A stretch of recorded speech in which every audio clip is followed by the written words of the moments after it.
Built in 1881, the building occupied currently by the Court Avenue Brewing Company began its life housing a saddlery company. After being home to 19 feet of water during the floods of 1993, water is now put to better use, making Court Avenue's famous house and premium beer, which they've been making since 1996. Kevin Hall is the man responsible for brewing at Court Avenue and is excited about the growth of the microbrewing industry as a whole in the state. Lots of new breweries opening and lots of great beer. Roughly the same number of breweries right now that we had pre-Prohibition.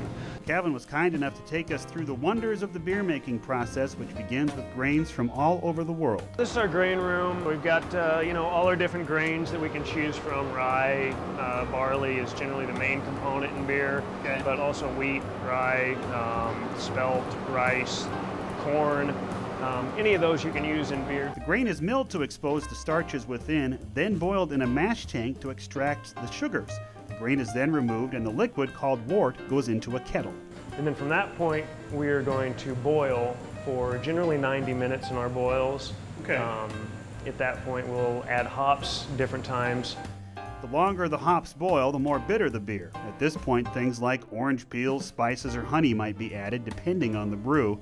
The solids are then spun off and the liquid cooled. From about 200, 212 to generally 68 degrees in a matter of seconds. Wow. Then it's on to the fermentation vessels where the sugars are combined with yeast to make alcohol. The liquid will stay in these vessels for about a week, and then it will be sent to one of Court Avenue Brewing's many conditioning vessels filled with their famous brews, including Honest Lawyer IPA, 21st Amendment Ale, and others. Two Rivers Light's going to be our lighter, just kind of easy drinking ale. Nothing too aggressive going on in that. Just a well-balanced ale.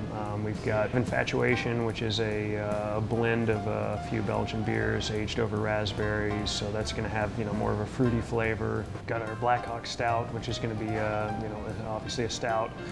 Darker beer in color. It's well balanced. Kevin enjoys his work and loves the creative freedom he's given when choosing Court Avenue Brewing's rotating seasonal brews as well. Brewing's just it's a passion of mine, so it's truly getting to do what you love every day when you go to work.